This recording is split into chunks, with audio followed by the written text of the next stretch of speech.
जब भगवान का जन्म कब हुआ? नवमी तिथि के दिन के ठीक 12 बजे। लेकिन अब प्रश्न ये आता है कि नवमी को ही जन्म क्यों हुआ? अष्टमी को भी हो सकता था, सप्तमी को भी हो सकता था, नवमी को ही जन्म क्यों लिया? थोड़ा पहाड़ा पढ़ लिया जाए क्या? याद बा न सबके 9 का पहाड़ा?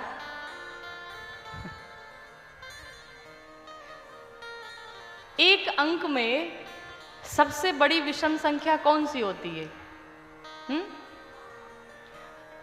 कुछ लोग धीरे से मुंह में बोले कि सही होगा तो सही है, झूठ होगा तो हमारी कोई गलती नहीं है।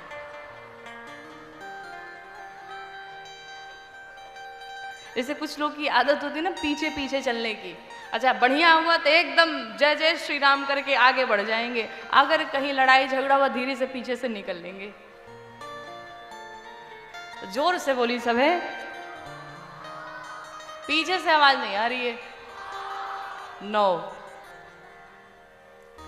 9 एकम 9 दूनी 8 एक, जोड़े के भी बा गुणा भी करे के बा। तनी जल्दी जल्दी। 9 तिरी 7 2, 9 चौके 6 3 है। सिर हिलाने से काम नहीं चलेगा, बोलते जाइए। 9 बचे 5 4, 9 छक्के 5 4, 9 7 6 3, 9 8 7 2, 9 9 8 1। वाह कितना आप लोग मेहनत करते। बताइए हमारी कितनी पढ़ी लिखी है, घर गृहस्थी में आने के बाद भी 9 का पहाड़ा भूला नहीं है। तो भगवान नवमी तिथि के दिन अवतार लिए। क्यों? 9 ऐसी संख्या है चाहे जोड़ो गुणा करो लेकिन कटने वाली नहीं है। उसी प्रकार भगवान राम के भी जीवन में चाहे जैसी स्थिति परिस्थिति आए लेकिन भगवान ने कभी सत्य के मार्ग को नहीं छोड़ा, अडिग रहे। इसीलिए भगवान का जन्म नवमी तिथि के दिन हुआ। और भगवान क्या खाने से हुए थे? हैं? खिचड़ी खाने से क्यों नहीं हो गए? खीरी क्यों खाया माताओं ने? इसका भी कारण है। खीर बनाने में क्या क्या लगता है? हाँ, दूध चीनी चावल। चावल आता कैसे है? खेत से। खेत में बोता कौन है? किसान। तो क्या बस जाकर के ऐसे ही डाल आते हैं बीज? कुछ कार्य नहीं करना पड़ता है? जोतना पड़ता है, उसकी मेहनत करनी पड़ती है, ध्यान रखना पड़ता है। अर्थात कर्म रूपी चावल। दूध कहा विवेक रूपी दूध।